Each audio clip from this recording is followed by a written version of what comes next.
আপনারা জানেন তো, আমি কোনোদিন ভূতের বিশ্বাস করতাম না, কিন্তু সেই দিনের ঘটনা আমার জীবনে সব বিশ্বাস টলিয়ে গেল। তখন সন্ধ্যা 7টা বাজে। আমি বাজার থেকে ফিরছিলাম। চারিদিকে ঘুরঘুরে অন্ধকার।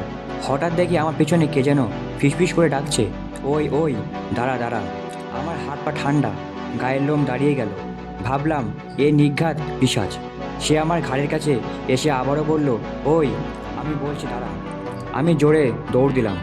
আবার পিছনে না তাকিয়ে চিৎকার করে বললাম, আমার কাছে কিছু নেই, যা আছে সব নিয়ে নাও। কিছুক্ষণ পর সাহস করে যখন থামলাম, পিছন থেকে একটা রাগী কণ্ঠস্বর, ওই চোর, আমার দুটো বেগুন চুরি করে নিয়ে যাচ্ছিস কেন? তোর ঝোলা থেকে বেগুনগুলো ফেরত দে। ও, আমারই ভুল বোঝাবুঝির ভূত।